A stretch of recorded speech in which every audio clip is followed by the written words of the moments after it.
భూ కబ్జాపై లోకాయుక్త సీరియస్. మదనపల్లిలో 2016లో మాజీ సైనికులకు ఇచ్చిన స్థలాన్ని ఫేక్ డాక్యుమెంట్లతో రిజిస్ట్రేషన్ చేసుకున్నారు మాజీ ఎమ్మెల్యే అంటూ కూడా లోకాయుక్త సీరియస్ అయింది. సర్వే నంబర్ 8/1లో 2.92 ఎకర్స్ భూమిని కబ్జా చేశారు దొమ్మలపాటి రమేష్ అంటూ కూడా బీకేపల్లి గ్రామంలో చెరువు పోరంబోకు భూమి కబ్జా జరిగినట్లు కూడా నిర్ధారణ జరిగింది.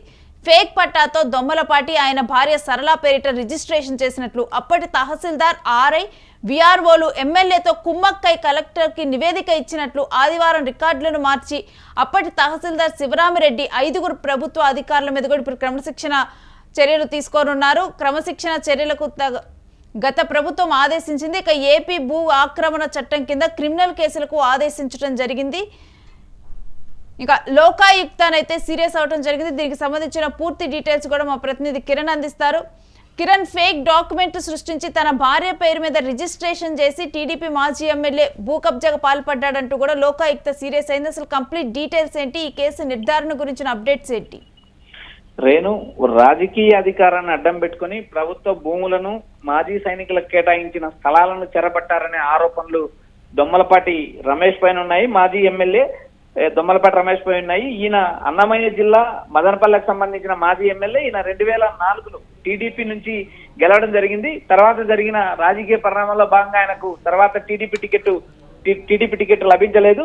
అయితే ఈయనపై ఏదైతే దొమ్మలపాటి రమేష్ పై వచ్చిన భూ ఆక్రమణలపై లోకాయుక్త సీరియస్ అయింది. పేదలకు సైనికులకు చెందాల్సిన భూములను నకిలీ పత్రాలతో కాజేసిన వైనంపై ఈ కలెక్టర్ కాజేశారనే దానిపైన కలెక్టర్ నివేదిక ఇవ్వడంతో లోకాయుక్తలో ఈ అంశం మరోపాటు తెరపైకి వచ్చింది. కలెక్టర్ దీనిపైన సీరియస్ గా చర్యలు తీసుకోవాలని ఇప్పటికే క్షేత్రస్థాయిలో ఉన్న అధికారులకు నోటీసులు జారీ చేయడం జరిగింది. ఈ అసలు భూ వ్యవహారము, ఈ భూ ఆక్రమణలో ఒకసారి మనం గమనించినప్పుడు మదనపల్లి నియోజకవర్గ పరిధిలో బీకేపల్లె గ్రామంలో సర్వే నెంబర్ 8/1లో ఉన్న 3 ఎకరాల భూమి ఈ వివాదం చుట్టూ ముడిపడి ఉంది. ఇది ప్రభుత్వ రికార్డుల ప్రకారం చెరువు పరంబోగు భూమి. దీన్ని గతంలో ఏదైతే చెరువు పరంబోగు భూమి కానీ లేదా డీకేటీ ల్యాండ్ కానీ మరొక చోట కానీ ఏదైతే దేశ సేవ కోసం సేవ చేసిన సైనికుల కోసం ప్రభుత్వం 5 ఎకరాల భూమి కేటాయిస్తుంది. అది కొన్ని చోట్ల విలువైన భూములు కూడా కేటాయించే అవకాశాలు ఎక్కువ ఉంటాయి. ఎందుకంటే సైనికులకు ముందు ఇచ్చిన పరిస్థితుల్లో ఆ భూమి అక్కడ విలువ ఏదైతే కమర్షియల్ గా కానీ లేకపోతే విలువైన ల్యాండ్ గా ఉండకపోవచ్చు. తర్వాత జరిగిన ఏదైతే డెవలప్మెంట్ లో మార్పుల్లో భాగంగా ఈ భూములకు వాల్యూ రావడం వల్ల రాజకీయ నాయకులు ఏదైతే సైనికుల భూముల మీద కన్ను పన్నదని కూడా దీనిపై దొమ్మలపాటి రమేష్ పైన ఆరోపణలు ఉన్నాయి. ఏదైతే 2004లో దొమ్మలపాటి రమేష్ ఎమ్మెల్యేగా ఉన్న సమయంలో తన రాజకీయ పలుకుబడి ఉపయోగించి ఈ సైనికుల భూమి కబ్జా చేశాయని ఆరోపణలు ఉన్నాయి. రేణు, ఏదైతే 2 ఎకరాల 92 సెంట్లకు సంబంధించిన భూమికి నకిలీ డాక్యుమెంట్ సృష్టించి మాజీ ఎమ్మెల్యే దొమ్మలపాటి రమేష్ ఆయన భార్య సరళ పేరిట ఇంకా ఈ పూర్తి వ్యవహారానికి కూడా అప్పటి అధికారులు కూడా సహకరించడం జరిగింది.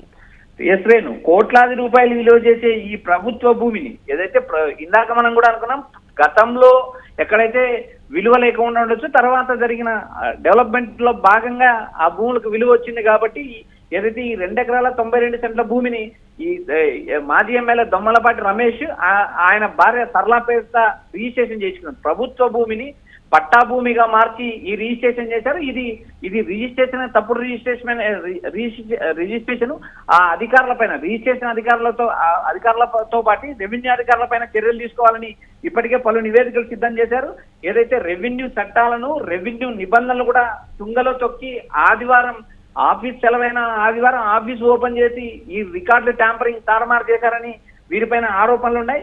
అయితే బాధ్యతాయుతమైన పదవుల్లో ఉన్న రెవెన్యూ అధికారులు ఇందులో కీలక పాత్ర పోషించారు. అప్పటి తహసీల్దార్ గా ఉన్న శివరామిరెడ్డి ఆర్ఐ విఆర్ఓతో మాజీ ఎమ్మెల్యే కుమ్మక్కై ఈ రికార్డులు తారుమారు చేశారని ఇప్పటికే పలు ఆరోపణలు ఉన్నాయి. మరీ ముఖ్యంగా మనం గమనించాల్సిన విషయం ఏంటంటే నేను ఆదివారం ప్రభుత్వ కార్యాలయానికి సెలవైన ఆదివారం రోజు మరీ ఆఫీస్ ఓపెన్ చేసి ఈ రికార్డులు తారుమారు చేసినట్టు విచారణలో బయటపడింది. ఆన్లైన్ రికార్డులు పేర్లు మార్చడం, నకిలీ పట్టాలు సృష్టించడం వంటివి అత్యంత పకడ్బందీగా పథకం ప్రకారం రూపొందించారు. వీటిని సాక్షాత్ జిల్లా కలెక్టరే సమర్పించిన నివేదికలో ఈ విషయాన్ని పొందుపరిచారు. మాజీ ఎమ్మెల్యే దొమ్మలపాటి రమేష్ ఒత్తిడికి తలొగ్గి ఇటు రెవెన్యూ అధికారులు ఈ భూమిని ఈ రిజిస్ట్రేషన్ రెవెన్యూ ప్లస్ రిజిస్ట్రేషన్ అధికారులు ఇద్దరు కుమ్మక్క ఈ భూమి రిజిస్ట్రేషన్ చేశారని ఈ కలెక్టర్ ప్రభుత్వానికి నివేదించారు. దీనిపైన లోకాయుక్తలో కేసు నమోదైంది. ఈ కేసు పైన లోకాయుక్త కూడా సీరియస్ అయిన నేపథ్యం ఉంది. అయితే మాజీ సైనికులకు ఇవ్వాల్సిన భూమిని కబ్జా చేయడం, చెరువు పురంబోగు భూమి ఆక్రమించడంపై ఇప్పటికే ఎమ్మెల్యే పైన జిల్లా కలెక్టర్ ఆగ్రహం వ్యక్తం చేయడం జరిగింది. కలెక్టర్ నివేదిక ఇచ్చిన ఆధారంగా ప్రభుత్వం తక్షణ చర్యలు తీసుకోవాలని ఆదేశించింది. దీంతో పాటు అధికారులు ప్రభుత్వం దిద్దుబాటు చర్యలకు ఉపక్రమించింది. ఈ అక్రమాలు సహకరించిన 5 మంది అధికారులకు క్రమశిక్షణ చర్యలకు ఆదేశాలు జారీ చేసింది. అంతేకాకుండా ఆంధ్రప్రదేశ్ భూ ఆక్రమణ చట్టం ప్రకారం ఈ బాధ్యులైన 5 మంది అధికారులపైన క్రిమినల్ చర్యలు తీసుకోవాలని ఇప్పటికే స్పష్టం చేసింది. రేణు మరోపక్క ఏదైతే ఇటు లోకాయుక్తలోను అటు హైకోర్టులోను 2 చోట్ల ఈ కేసు ఉండడం వల్ల లోకాయుక్తలో ఈ కేసు కొట్టివేయడం జరిగింది. ఇది హైకోర్టులో కేసు కొనసాగుతుంది. అయితే ఇప్పటికే అధికారులపైన చర్యలు తీసుకోవడానికి ప్రభుత్వం మొగ్గు చూపింది. వీరికి క్రమశిక్షణ చర్యలు కూడా తీసుకుంటారని జిల్లా కలెక్టర్ ఇప్పటికే ప్రకటించడం జరిగింది. Renu right, stay with us Kiran, మీ దగ్గర నుంచి మరిన్ని డీటెయిల్స్ తీసుకుంటాం. ఇక టీడీపీ మాజీ ఎమ్మెల్యే భూ కబ్జాపై లోకాయుక్త సీరియస్ అయింది. మదనపల్లిలో 2016లో మాజీ సైనికులకు ఇచ్చినటువంటి స్థలాన్ని ఫేక్ డాక్యుమెంట్లు సృష్టించి అప్పటి అధికారులు కూడా తహసీల్దార్ వీళ్ళందరూ కూడా సర్వే నంబర్ 8/1లో 2.92 ఎకరాల భూమిని కూడా ఈ భూమిని ఆర్మీ పీపుల్కి ఇవ్వటం జరిగింది. అలాంటి భూమిని కూడా కబ్జా చేశారు దొమ్మలపాటి రమేష్. కబ్జా చేసి తన భార్య పేరు మీద కూడా ఫేక్ రిజిస్ట్రేషన్ సృష్టించాడు.